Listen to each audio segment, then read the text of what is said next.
major factor in Strategic Air Command's around-the-clock readiness to respond to any deterrent or retaliatory emergency is its capability to launch its air fleet in minimum time.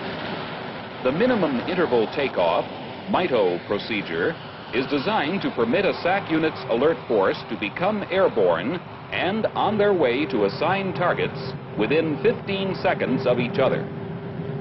Such effective strategic deterrence depends not only on the immediate readiness of SAC forces, but on the Commander-in-Chief's knowledge at all times of the availability of these forces for employment.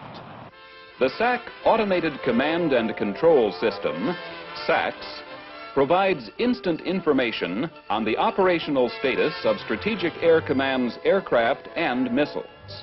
To explain, let's cite a hypothetical example at the 22nd Bombardment Wing, March Air Force Base.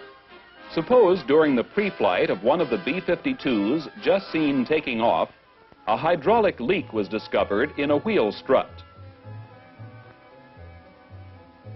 The malfunction is reported immediately to Job Control.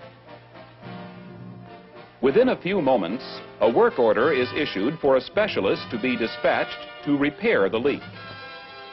Simultaneously, Job Control advises the wing command post of the disabled aircraft, as the CP keeps tab of all critical wing activities. Once the wing commander has been advised of the change in status of his alert force, the controller sends an official report via the SAC's data transmission subsystem to the SAC's data processing computer. Here, the message is automatically error-checked, acknowledged, and the computer database updated. The computer then notifies the display controllers at Headquarters SAC and each numbered Air Force that a change in status has occurred.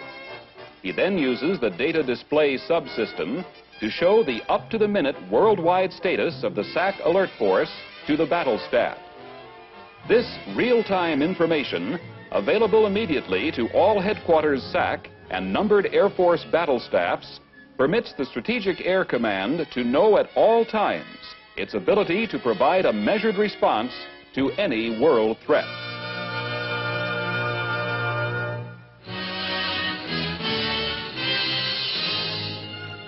The 351st Strategic Missile Wing, Whiteman Air Force Base, Missouri, was one of the sites selected to conduct the giant PLOW reliability tests.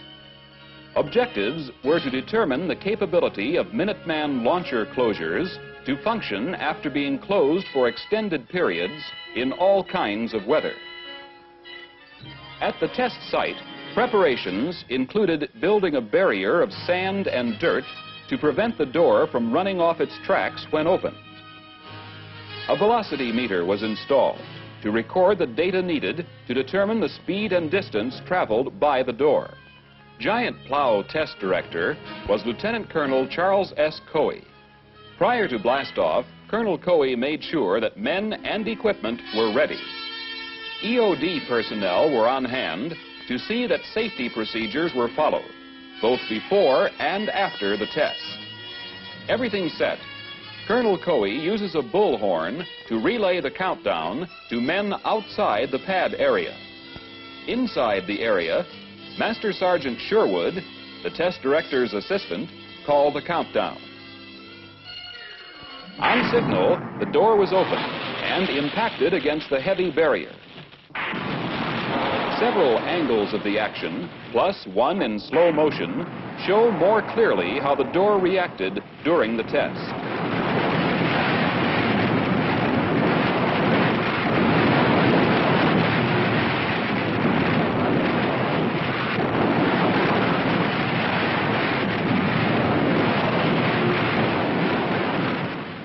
Recorded results show that the operation was successful. Following a final safety check, a temporary cover was used to seal off the silo until the door could again be closed. Within a few hours after the test, the efficient SAC crew had the site once more completely operational and on alert status.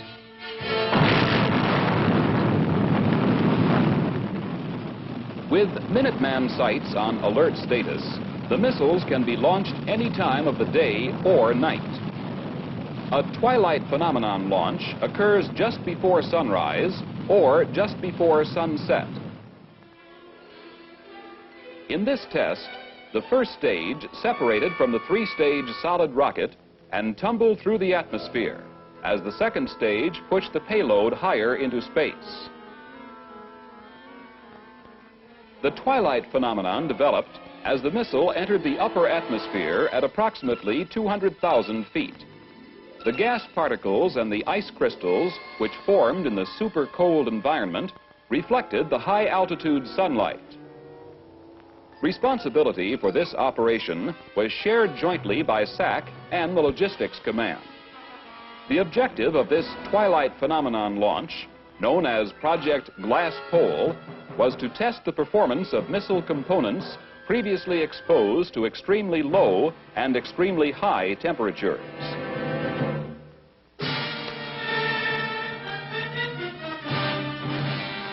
On 21 January 1968, a SAC B-52 carrying hydrogen munitions crashed in Danish territory near Thule Air Base, Greenland. The Stratofortress crashed after an uncontrollable fire filled the cockpit with heavy smoke. The weapons were not armed and incapable of nuclear yield.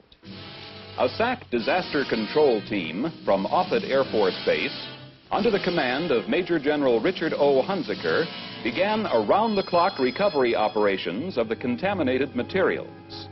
The number of people involved with the Crested Ice project grew from the original 68 to some 562 at the peak of operations. Specialists from 72 different locations were airlifted to the disaster area to support ground operations. A base camp constructed near the accident site made sustained activity possible in the hostile Arctic environment in which recovery operations proceeded. Heavy equipment plowed, piled up, and loaded the contaminated crust and debris into large steel containers for storage, shipment, and final disposition. Most of the personnel concerned with Project Crested Ice were working in an Arctic environment for the first time. The rapidity and efficiency with which all required tasks were accomplished demonstrated the high degree of professionalism of the SAC Disaster Control Team.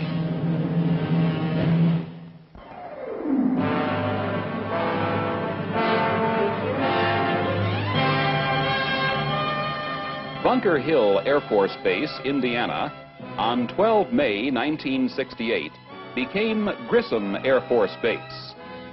The home of the 305th Bomb Wing was renamed to honor one of Indiana's native sons, the first Air Force astronaut, Lieutenant Colonel Virgil I. Grissom. During the day of the dedication, many visitors attended the ceremony, including Colonel Grissom's widow and two sons, and his parents and brothers. Guest speaker for the occasion was Assistant Secretary of the Air Force, Mr. Thomas Nielsen, who stated, "We are changing the name of Bunker Hill not to pay less tribute to a famous revolutionary battleground, but to pay tribute to a 20th century pioneer in space exploration." Mr. Nielsen went on to summarize some highlights of the colonel's career. One of the 7 original astronauts, on 21 July 1961, he became the second American to enter space. 23 March 1965 signified a milestone in space exploration. On this date, Colonel Grissom, along with Navy Commander John Young, flew our country's first 3-orbit mission in the Gemini 3, and Gus Grissom became the first man to make 2 trips into space. He was to have the honor of commanding the first Apollo flight to the moon, when tragedy struck. Grissom, with 2 other astronauts, died in the flash fire which destroyed the Apollo spacecraft at Cape Kennedy during a simulated mission. The Strategic Air Command takes pride in having one of its chief installations named for the first Air Force astronaut to give his life while helping our country maintain leadership in aerospace technology. Lieutenant Colonel Virgil I. Grissom.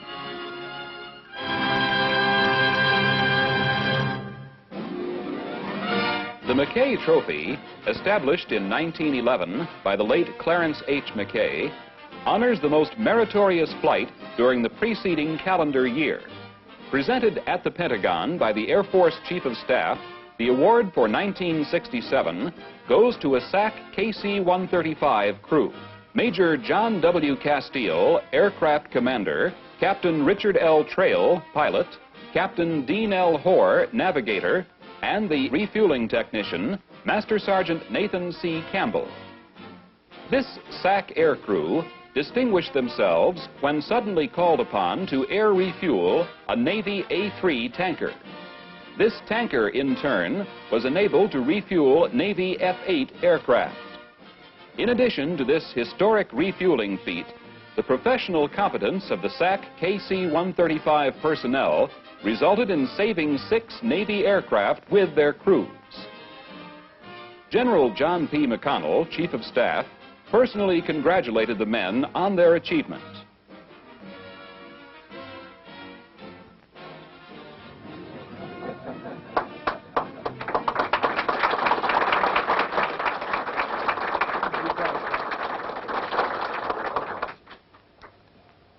Mr. Secretary, General Lee Wade, is anyone here representing the Department of the Navy? Saving 6 airplanes, I should think that they could have sent somebody over to represent them. But I do want to take this opportunity to express my congratulations to this crew. Once again, it has been demonstrated that you can continue aircraft in flight if they're properly equipped for refueling. And sometimes you have to take extraordinary measures to keep some of them in flight. You have to put an extra refueler between the main refueler and the aircraft that need the fuel. I think this was a great thing that this crew did.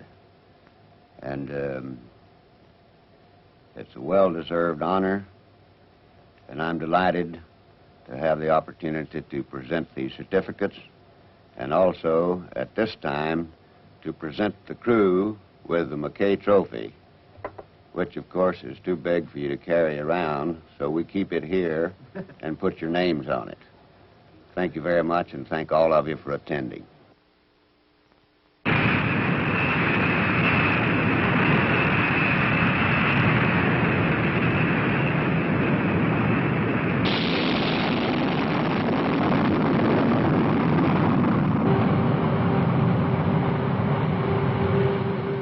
Taking off from bases in Thailand, on Guam, and Okinawa, SAC's B-52s head for targets in Vietnam to dump their huge bomb loads.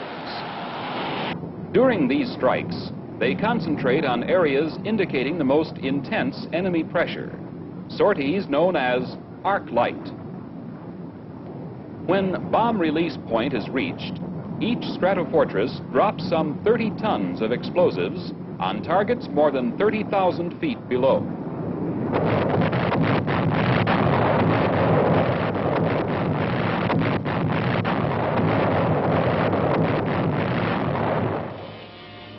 The targets show countless scars. The terrain following a B-52 assault has been described as looking as if it had been swept by a giant rake.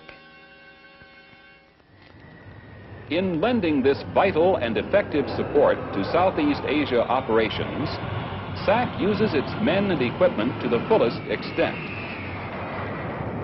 When a B-52 returns from a bombing mission, taxis in, and parks, immediately ground support personnel get it ready for another sortie. The crew deplanes and immediately proceeds to maintenance debriefing. Here, a complete maintenance debriefing provides ground crews with the information needed to resolve any problems before the bomber takes off again on a turnaround mission. No time is lost in performing routine maintenance, servicing with oil, refueling the aircraft. Before the aircraft takes off again, any malfunctions pointed out during the maintenance debriefing are taken care of. The munitions crew transports the required armament to the stratofortress. While the B-52s are being readied, the air crews are being briefed on their upcoming missions. At a bomber, the pilots conduct the walk-around inspection.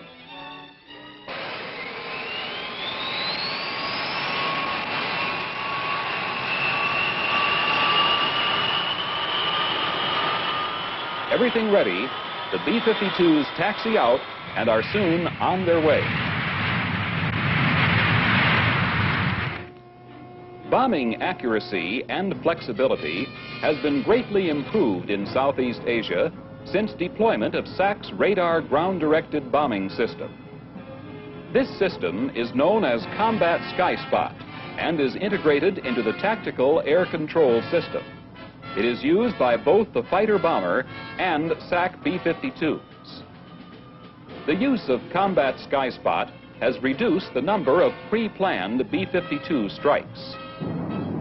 Frequently, the bombers are launched to a predetermined point, and then they receive directions to the highest priority target from the Sky Spot controller. This procedure has greatly reduced SAC's reaction time in placing bombs on target. When hack is announced over the radio, the bombs are released. 3, 2, 1, hack!